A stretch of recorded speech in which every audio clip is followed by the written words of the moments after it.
Hey everybody, welcome to a new episode of Redesigning Your Sounds, where I redesign your sounds. If you want to take part in this for a future video, then make sure to post a video with your sound effect using the Blip Redesign hashtag and tagging us at Blipsounds, and maybe you'll make it in for a future episode. But anyways, we have 3 different sound designers that are taking part in today's video, so let's dive right in. So first up is Kai Jones. Cool, Kai, really good job on the sound. The aesthetic of the film matches the sound very, very well, so I think that you actually did a really good job of kind of giving it like an older feel to it. Ultimately though, I think that I would like to hear just like a little bit more realism in the sound, just like a tad. Kai actually provided the source recordings in this sound as well, which no one has done yet, so I'm gonna try and use his source recordings, or at least show off what he has. So he has these 3 dragon layers here. So despite us having the original recordings, these layers are a little bit too processed right now, so I'm going to just use my own recordings of some balloon sounds. Let's just try one of these guys. Let's just cut this up, pitch it downwards a little bit. It needs to sound more like a baby though, so maybe we'll make it higher pitched. So the thing that I would fix a little bit more on your sound, Kai, is that it sounds like it's 3 different pitches at once, when almost all creatures can only give 1 pitch at once. By just removing one of the pitches, or maybe soloing it down to 1, maybe that's all you need to do. You said it's a baby dragon as well, so I kind of want to keep to that theme, so maybe we'll just keep it higher pitched if we can. So this balloon sound that I have is a little bit aggressive as it is, so I'm going to try and cut out the higher frequencies just a tiny bit. And then I'm going to cut out the 5K range. I'm going to boost the 300 range. The animation is so cute. So instead of showing off more balloon sounds, I'm going to try and use just my voice making some weird sounds. It kind of just sounds like me making whale noises. I did this kind of reverse screaming thing that we show off in our monster sounds video from a while back. I'm going to do the same thing as before, where I stretch it out so that it gets to a lower pitch. Oh, let's try a different area of this. It does kind of work, but it just doesn't really sound as intense as I feel like it should be. So I'm going to try and just lower this even more. Yeah, it does sound kind of weak. The balloon just has such a strong presence to it. I'm going to just cycle through other parts of the balloon to see if we can get anything out of it. Sounds ridiculous. Ooh, that actually worked kind of well. I'm going to try lowering the pitch a little bit. And it's really cool how this is just a raw balloon recording with some EQ and a pitch shifter on it. All that I'm doing is I'm just cycling through random parts of the recording.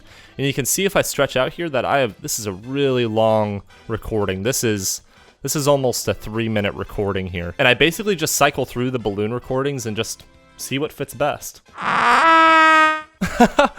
Oh, I really like that. It does kind of give like a human element to it as well. I guess if I were to add one more thing, I might add the sound of my voice growling a little bit. So I recorded myself kind of making like the grudge sound. Like right here, yeah. And then if we were to also just lower the pitch of this, and if we were to layer that in. Nice. And one more thing that you can do for a lot of these creature sounds is you can add a pitch shifter. It's just free with Reaper, and you can click on the sense here and go to show track envelope, kind of draw how the pitch is going to follow. So now it's going to go a little bit low and then it's going to go high. Or you could start high and then go all the way low. Or you could start low and go all the way high.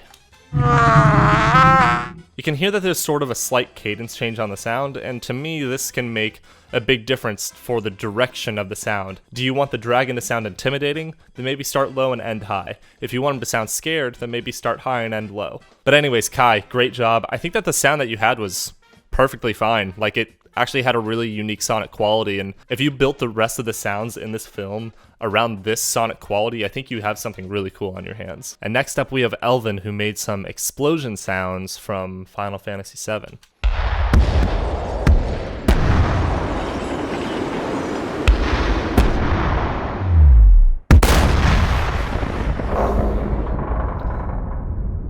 Okay, I just need to brag about Elvin for a little bit, because Elvin has been working for probably a month on this scene alone. He has never made explosion sounds before, and this is some of his first passes on making explosion sounds, and I think he did a killer job. And personally, I want to know how he made the explosion sounds. They sound really good.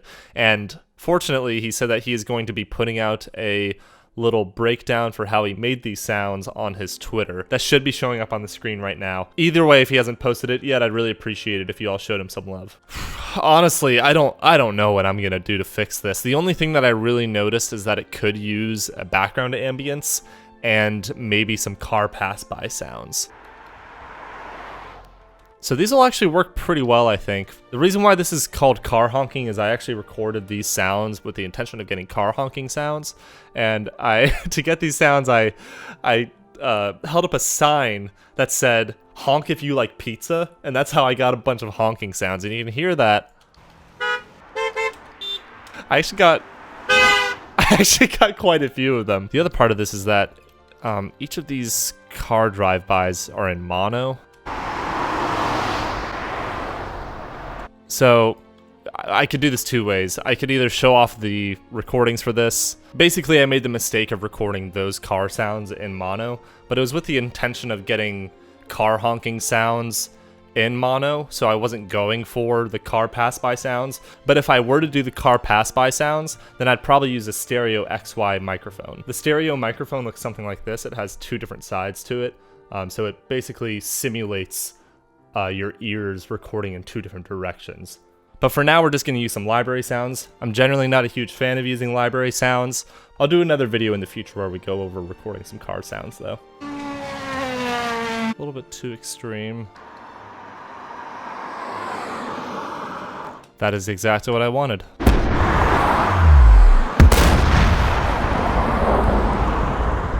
And then lower the volume collectively. Elvin's explosion sounds are really solid. I think that this just kind of brings the rest of the scene to life and makes it feel a little bit more realistic. When you have a bunch of moving parts in an animation like this, it helps to just add a sound for every tiny thing, no matter how small or how quiet it is. The focus of this animation is the explosion for sure, but just having slight little pieces of audio for the moving bits creates a lot of ear candy for the listener. So let's listen one more time.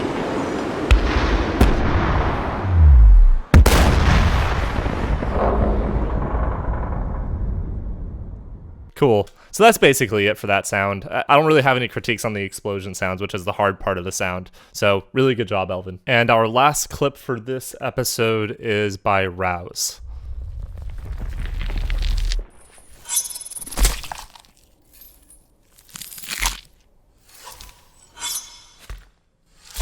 Raus, your sound is really good. You have the sonic quality matching for everything that you added a sound for, and it sounds like really high quality stuff. I think you're just missing a few key elements in your sound in a few different spots.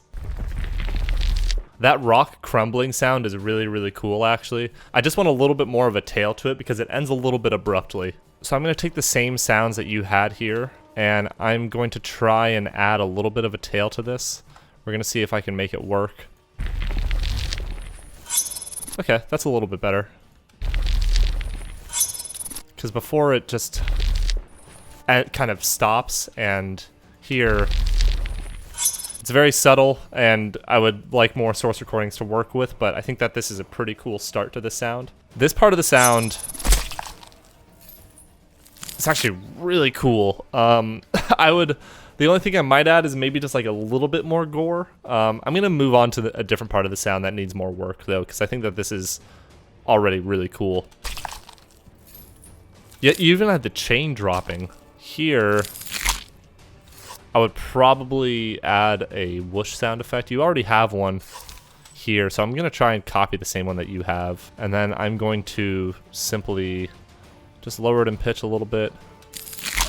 You know what? Instead, I'm going to use just a little bit of white noise. And we're just going to use some low end here.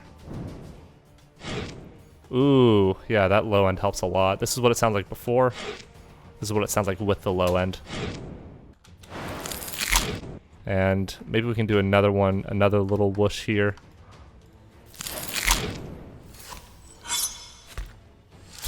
Here I just want to add a little bit more of an impact.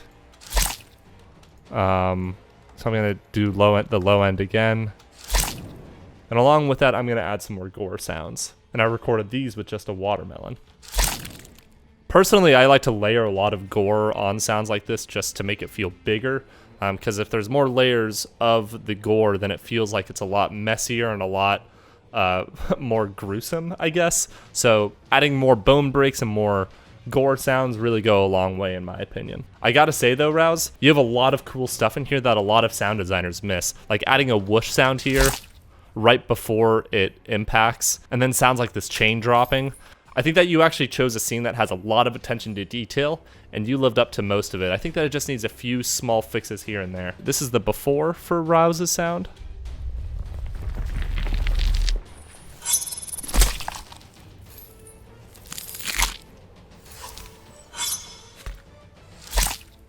And this is the after.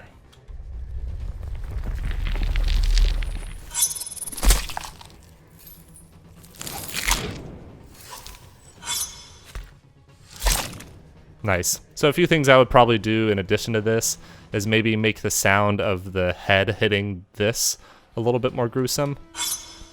Maybe add like some sort of bone breaking sound, or maybe like a little bit of a blood splat sound.